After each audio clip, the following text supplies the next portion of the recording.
Welcome back to another episode of Nick Bailey Spearfishing. Today, just drove over to Fort Pierce. This is the land of the giants.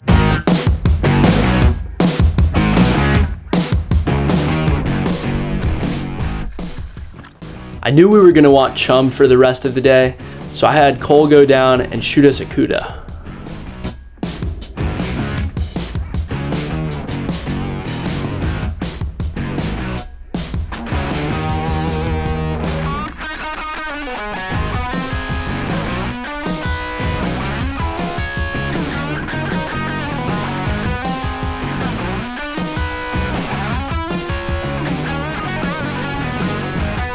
From there, we moved on to the artificial reef piles. Ranging from 45 to 55 feet of water, it's really just a numbers game. Once you hit enough, you're gonna find some fish.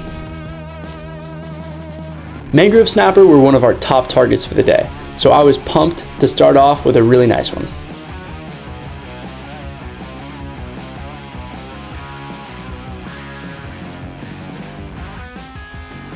Once I found mine, I decided it was my turn to drive and put the boys on. All we're doing is jumping between like 10, 20, 30 of these different spots, finding a couple mangroves, and then we're gonna take a look out deep, and I think we got a really, really good chance at some big fish. Cole! Dude, that is the biggest mangrove ever! Holy crap! Dude, that thing is massive! Goliath ate it and he came off? Oh my God, you legend. Look at that stud! Giant. Have you ever shot one that big? No. No, dude, that's a stud. Shot it and hailed it. I palmed the spool and it was just ripping, getting dragged down, and it finally let go and it swam up. That's amazing, dude. Nice fish. Coming up on a ledge in about 65 feet of water right now. We just checked out the Seymour, and I'm really hoping that we can find some fish over here. From 66 to 51. If that doesn't have fish, nothing will. Let's go. This ledge was only a couple hundred feet long and in the middle of nowhere. It really made me think that this spot might be just a hidden gem that you really, really hope to find. When you see a healthy quantity of really nice sized mangrove snappers, that tells you that the spot probably doesn't get hit too often. Stud mangroves everywhere. That ledge is just so packed with life. I'm gonna keep diving and hopefully find something else. Yoo-hoo! At this ledge, the murk layer was really only on the bottom side, which was pretty convenient, but the only thing was, when you started to approach fish, they would just kind of disappear. You'll see big Goliaths in almost all these clips, and they were just so aggressive. When these mangroves came back out of the murk, I capitalized as fast as I could.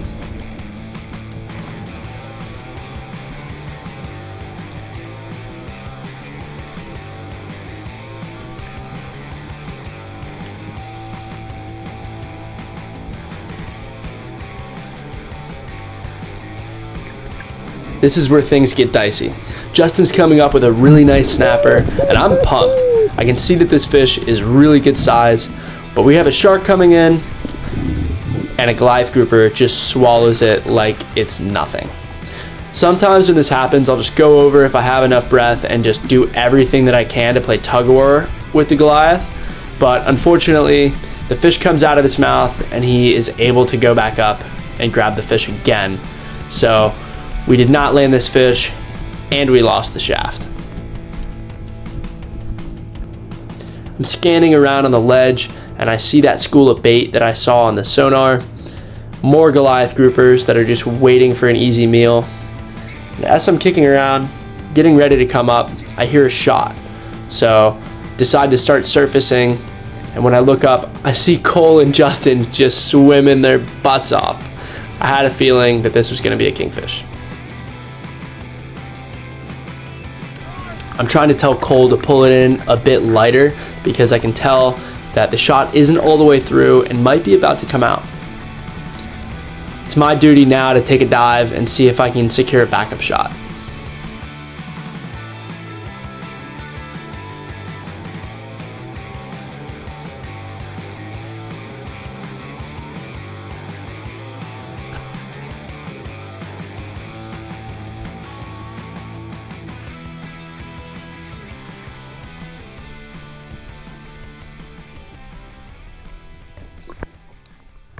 First king! Yoo-hoo! 2 seconds goes by and Cole already has another really nice kingfish. This one's way bigger than the last one. I have to say, the highlight of my day was watching Cole just get dragged around by this kingfish.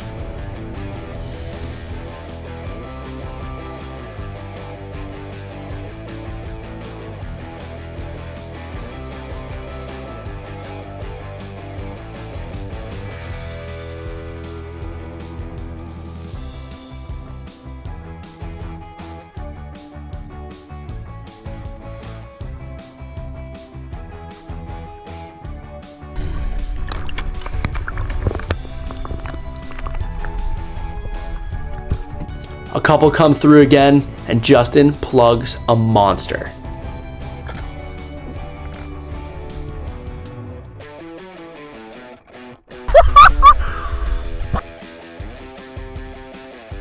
Now the fight begins. Kingfish are extremely powerful, and we really have to watch out for those Goliaths and the sharks trying to steal him.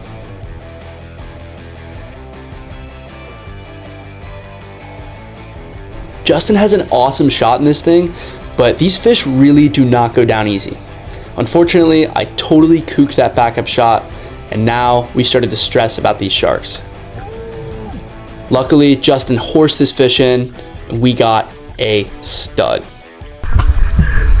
Pull him in! Oh my god!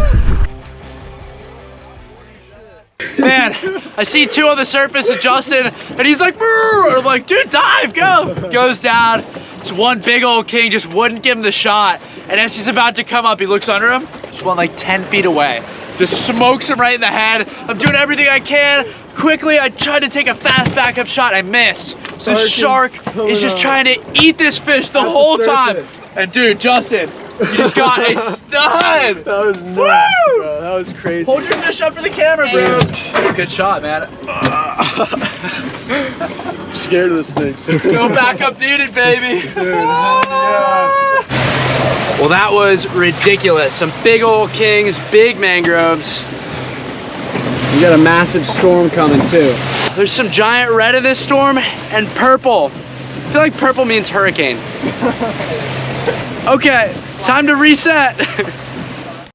We reset with no luck, but as I continued looking on Seymour, I found an even smaller ledge that was just a bit further offshore. The sand here is in 90 feet, and I didn't get much of a breathe up because all I wanted to do was take a basic look at the bottom so that I could be way more prepared for a deep dive and know exactly where to land.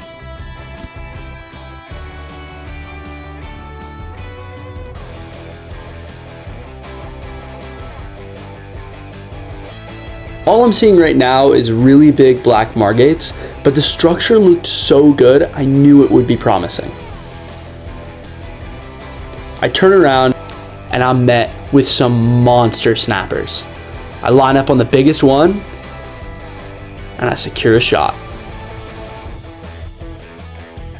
This is when I started to realize how big of a mangrove I just shot. I started getting pulled hard down, and I let out a bunch of line and came up because I was pretty out of breath, but that ended up being my personal best mangrove.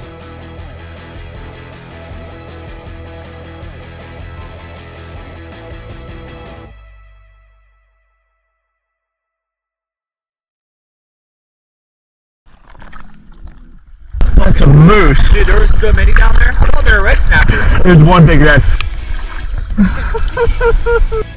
So after we reset, I kind of had more of a game plan, decided not to go to the bottom, but rather to try to sit at the same depth or maybe a few feet deeper and hope that that school would do another pass.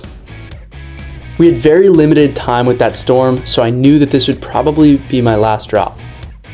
I spotted these snapper again out of the corner of my eye, sat patiently, and another really good sized one came up, and I got that perfect stone shot. This is actually my last Florida spearfishing mission for quite some time. Make sure to stay tuned till the end of this video because at the end, I explain where things are going. I have just started on an incredible adventure.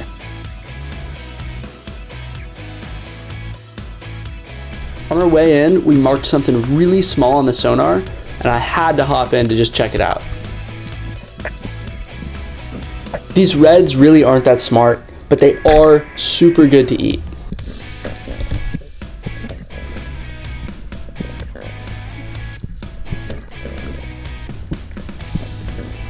This was a cherry on top and the perfect way to end out the dive.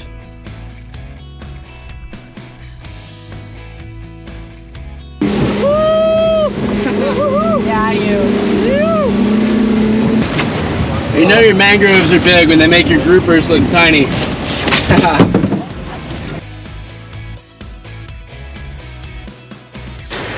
Definitely my biggest right here.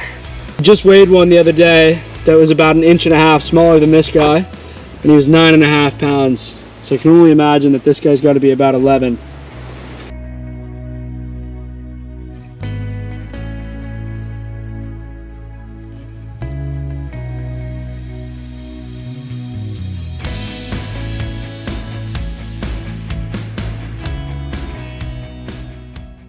Now the best part, we're making crispy fried snapper.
What a pile of fish. Man, I'm so excited to share this with my family. Panko style fish is one of my absolute favorite ways to eat it.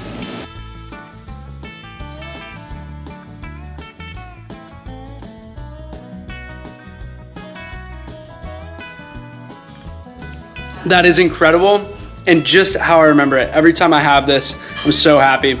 I love how crunchy it comes out, and you just can't beat this really, really fresh snapper. Here's a bonus clip of me shooting a giant mutton snapper while I explain where things are going. So I'm actually out in California right now. I just drove my truck here from South Florida and I'm shipping it over to the Big Island in Hawaii. I'm headed back to Kona and I will be there until probably early 2025. I have some absolutely epic adventures waiting for me in Hawaii and I know you guys are gonna love them. My next video that's coming out will be from my drive. I stopped in Louisiana and did some ridiculous spearfishing. Stay tuned for that video and thank you guys so much for watching this one. This adventure is only beginning. Make sure to subscribe so you don't miss a thing. I'll catch you guys in Louisiana.